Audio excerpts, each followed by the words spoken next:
Bienvenue dans Complorama, un podcast France Info avec Rudy Reichstadt, directeur du site Conspiracy Watch. Et Tristan Mendès France, maître de conférences associé à l'université de Paris-Cité, spécialisé dans les cultures numériques. Et pour nous accompagner, Noé Da Silva de France Info. C'est un coup sec qui a retenti à l'université Utah Valley ce 10 septembre. Un coup de feu qui vise Charlie Kirk. Il mourra un peu plus tard à l'hôpital. Charlie Kirk, c'est une figure majeure de l'ultra-conservatisme américain. Il est le fondateur de Turning Point USA et c'est un proche de Donald Trump. Le principal suspect est arrêté 2 jours plus tard, le 12 septembre. Tyler James Robinson est âgé de 22 ans. Quelles sont ses intentions? Qui est derrière cet assassinat? Pendant 2 jours, les théories vont fuser et ce ne sera que le début. Comment réagit la complosphère? C'est le 94e numéro de Complorama. L'actualité de la nuit aux États-Unis, c'est cet influenceur conservateur extrêmement suivi, notamment par Donald Trump. Il s'appelait Charlie Kirk et il a été tué par balle. À 31 ans, c'était une voix majeure de la jeunesse pro-Trump et c'est le président lui-même qui a annoncé sa mort. Charlie Kirk a donc été pris pour cible lors d'une réunion publique dans l'Utah. Le tireur, lui, est toujours recherché par la police. Voilà donc un extrait de l'annonce de la mort de Charlie Kirk sur France Info. C'est un moment de sidération aux États-Unis, la mort d'un ultra-conservateur, un proche de Donald Trump. Messieurs, cet assassinat ouvre les vannes de la complosphère, notamment pendant les 2 jours de traque, Tristan? Oui, il n'y a pas de doute, la complosphère s'est allumée à partir du moment où les premières informations ont commencé à apparaître, notamment en ligne. Et c'est un moment majeur, clairement, pour la complosphère, à la fois américaine et internationale. Et c'est une onde de choc, vraiment, qui a été récupérée par une myriade de discours complotistes qui varient en fait en fonction des différentes chapelles idéologiques qui vont s'en emparer. Et cet assassinat, là vraiment, c'est mon avis, rejoint véritablement le panthéon complotiste, des grands décès de l'histoire qui vont de JFK à Jeffrey Epstein en passant par Lady Di, par exemple. Rudy? Oui, en fait, ce qui aurait été étonnant, pourtant c'est une affaire très simple à comprendre, l'assassinat de Charlie Kirk, mais ce qui aurait été étonnant, c'est qu'il n'y ait pas de théorie du complot à l'heure des réseaux sociaux. Là, on les a vus apparaître instantanément, automatiquement, effectivement, avant même qu'on connaisse, qu'on identifie le tireur. Et ces théories du complot, comme toujours, elles renseignent avant tout sur les obsessions de ceux qui les diffusent. S'agissant de Donald Trump, il a fait du Trump, c'est-à-dire que il a désigné des coupables avant même que l'enquête démarre. Il a accusé la gauche radicale sans véritablement argumenter, ce qui renvoie à ce que 2 chercheurs américains, Russell Murhead et Nancy Rosenblum, ont proposé d'appeler le complotisme sans théorie, conspiracy without theory. On prend même plus le soin ou le temps de fournir des éléments pour étayer sa thèse. On se contente de mettre en accusation sur la base de quoi? De l'émotion, de l'intuition. L'intuition est vraiment première. C'est vraiment une des spécificités d'ailleurs de ce qu'on appelle la post-vérité. C'est que plus tard qu'on identifie le suspect, qu'on finit par arrêter sur dénonciation de ses parents, Tyler Robinson, dont on apprend qu'il a été initié au maniement des armes à feu dès son plus jeune âge. Mais à ce moment-là, les théories du complot sont déjà allées bon train. Alors Charlie Kirk, c'est donc un proche de Trump. Il fait partie de la magasphère, c'est Make America Great Again. Mais curieusement, au sein de cette magasphère, certains sont méfiants vis-à-vis de l'administration américaine, notamment à propos de messages qui auraient été trafiqués autour du suspect. I find that to be unacceptable. Okay? Unacceptable. I want every... Les messages truqués, je trouve ça inacceptable. Je veux chaque SMS, chaque euro d'attache. C'est flagrant qu'on ne nous dise pas quand ça a été envoyé, parce qu'on dirait que c'est pendant le confinement du campus. Et puis tout à coup, on se retrouve le lendemain, quand le père est mis au courant, après la publication de la photo, on ne nous dit pas tout, on a le droit d'être un peu mal à l'aise. Vous avez le droit d'être un peu mal à l'aise. Vraiment, avec tout ça, on a besoin de réponses concrètes. Tristan? On vient d'entendre quelqu'un qui est récurrente dans la complosphère et dans Complorama. Qui est-ce? Eh oui, on parle là ici de Candace Owens, qui est une influenceuse extrêmement populaire en ligne, qui a des millions d'abonnés, qui est au cœur de la magasphère, qui est une Trumpiste de la première heure, et qui est évidemment est connue ici peut-être en France, notamment pour avoir viralisé aux États-Unis la théorie complotiste de Brigitte Macron est un homme. Elle est d'ailleurs en procès avec le couple présidentiel.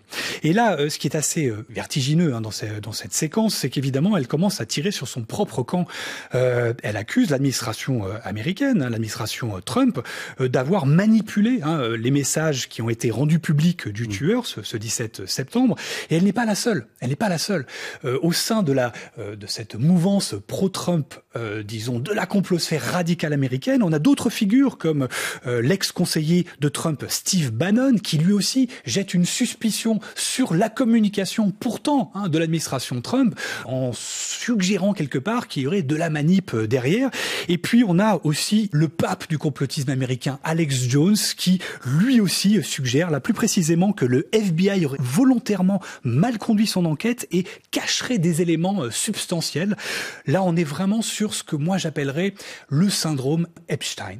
Alors en gros, le syndrome Epstein, c'est le fait que lorsque on commence à pousser des théories complotistes, on allume un feu que même ceux qui sont à l'origine de ce feu n'arrivent pas à éteindre. Ils se font tous engouffrer par la suspicion complotiste. Et c'est le cas là, avec des fans de Trump qui commencent à accuser l'administration Trump d'être à l'origine d'un complot. Alors voilà pour l'extrême droite, les ultra-conservateurs. Comment est-ce que ça réagit, Rudy, à l'autre bout de l'échiquier? Alors c'est le genre de l'establishment démocrate classique, la condamnation, elle est unanime, évidemment. Après, on a vu des réactions, notamment chez des influenceurs, sur les réseaux sociaux, de joie, des gens qui se sont réjouis. Et effectivement, ça a choqué beaucoup. Mais ce qui est intéressant, c'est ce phénomène de contamination du réflexe complotiste, y compris à gauche.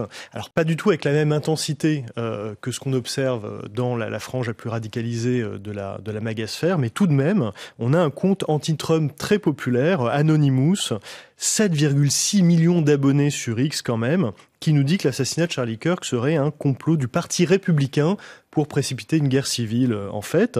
Et ça rappelle ce que certains médias avaient appelé au moment de l'attentat contre Donald Trump en juillet 2024, les Blue Anon. Alors les Blue Anon, c'est une étiquette un peu médiatique. C'est un mot formé à partir du mot QAnon, donc la frange la plus complotiste des Trumpistes. Et le préfixe Blue, c'est le bleu, la couleur du Parti démocrate. Et c'était pour mettre en évidence que le complotisme ne se limite pas justement à la sphère des pro-Trump, qu'on en trouve aussi chez des sympathisants de gauche qui maintenant s'attendent au pire de la part de Donald Trump, y compris de mettre en scène un attentat contre lui ou d'orchestrer l'assassinat d'un de ses plus fervents soutiens.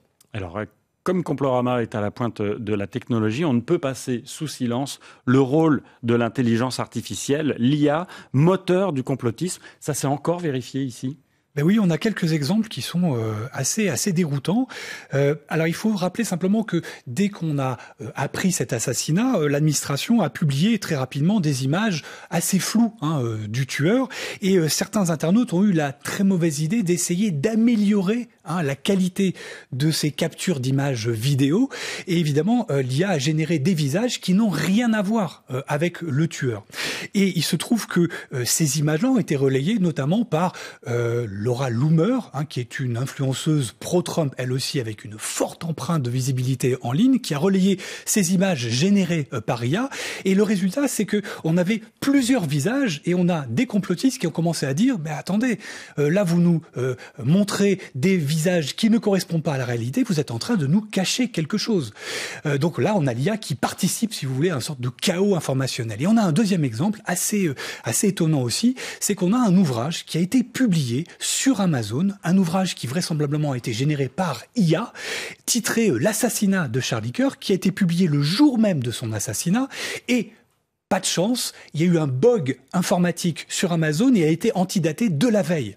Imaginez un bouquin qui annonce, publié la veille de l'assassinat de Charlie Kirk. Évidemment, ça a enflammé la complosphère. Encore un symptôme de ce chaos informationnel poussé par l'IA et l'IA générative.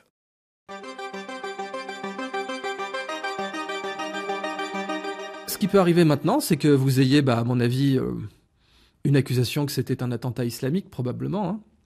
Idéalement, un musulman radical. Alors, si on pouvait retrouver son passeport comme pendant le 11 septembre, ce serait parfait. Alors, si ça pouvait être un Iranien, ce serait merveilleux. D'ailleurs, c'est la raison pour laquelle les Iraniens ont immédiatement accusé Israël. Ça saute aux yeux.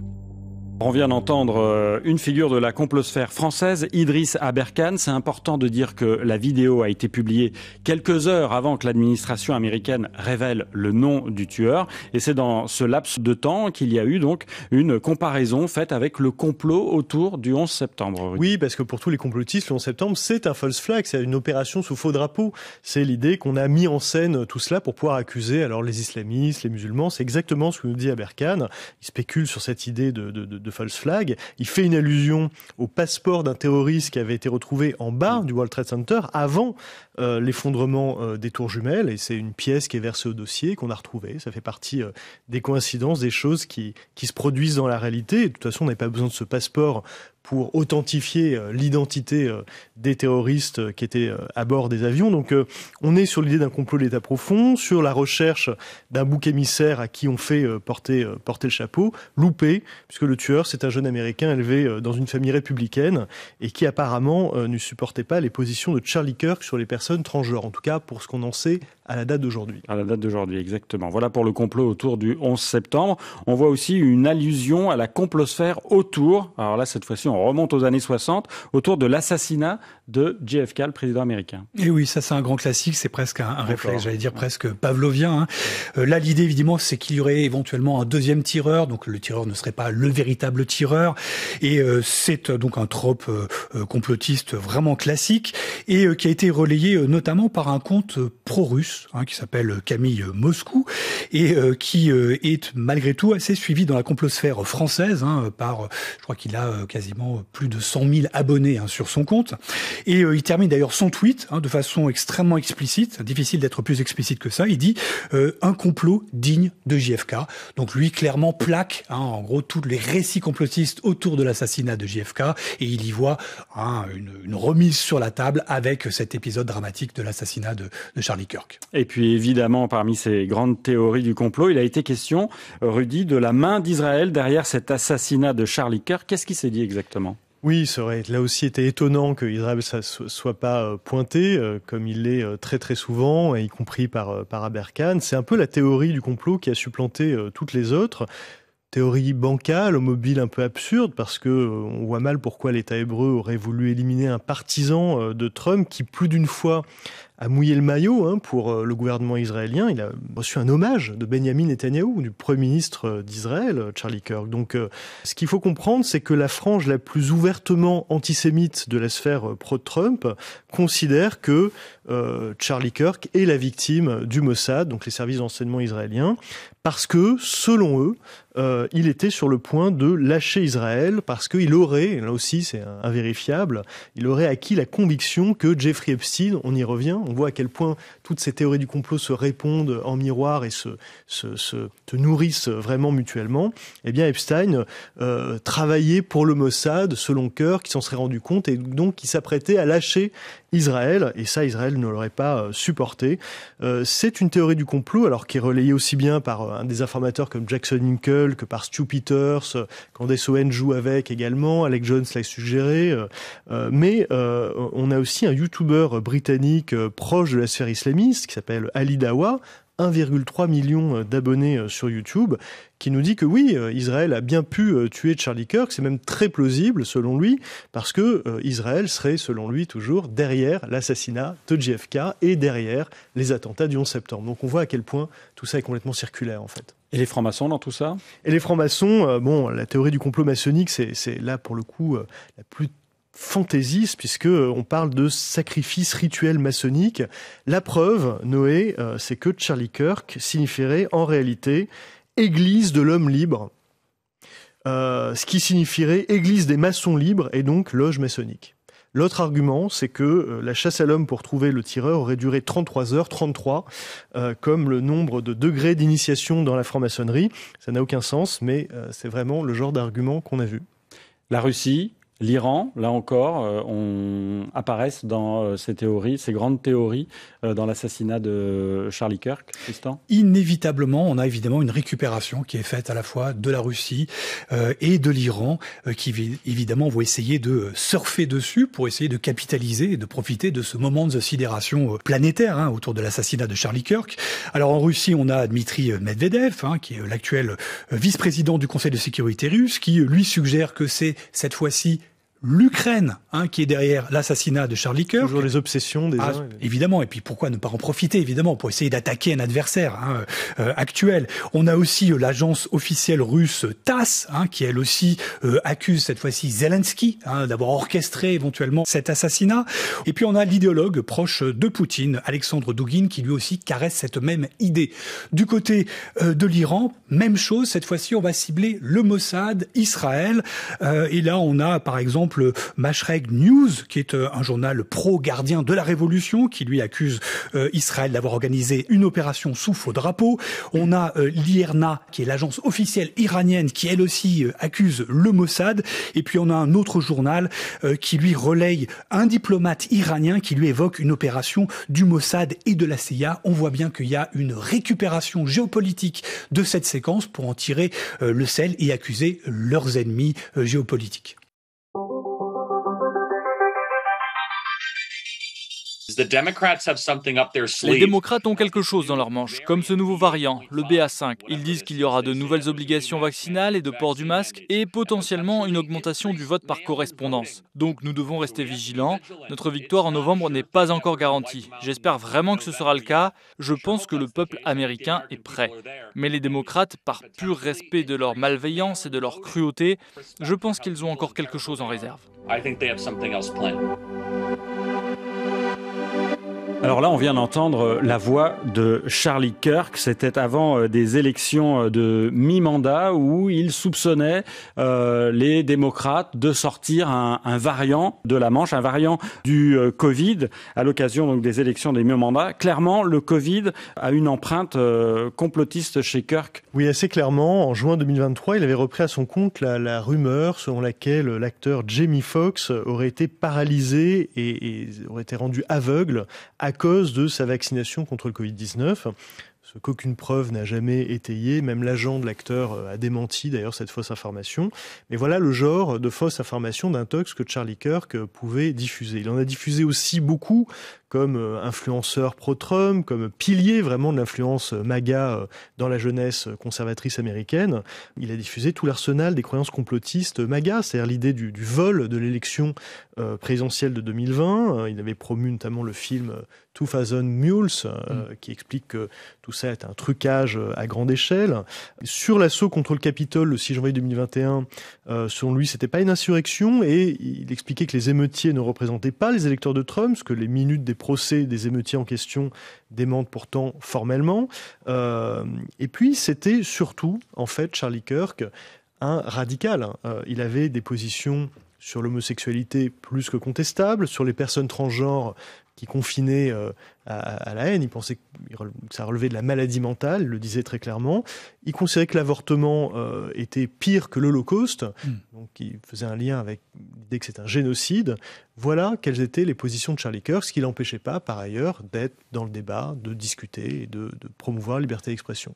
Quand on parle de Charlie Kirk aujourd'hui, on rappelle qu'il avait lancé Turning Point USA. On peut en dire quoi, Tristan ? D'abord, c'est une organisation américaine de jeunesse qu'il a fondée en 2012 avec un collègue à lui. Et c'est un groupe conservateur d'extrême droite qui est extrêmement présent sur les campus, dont la dernière scène, là où il s'est fait effectivement tuer, et qui faisait la promotion à la fois de toutes les idées pro-Trump et qui faisait une véritable guerre culturelle sur la scène médiatique américaine. Alors, Turning Point USA, c'est vraiment intéressant parce que c'est un véritable hub d'accélération de tout l'écosystème ultra-conservateur américain et surtout de la complosphère, pour ce qui nous intéresse, de la complosphère américaine. Et elle a poussé, elle a viralisé, elle a donné une visibilité folle à de nombreux contributeurs et elle fait venir des têtes d'affiche de la complosphère lors de ses conférences et de ses sommets.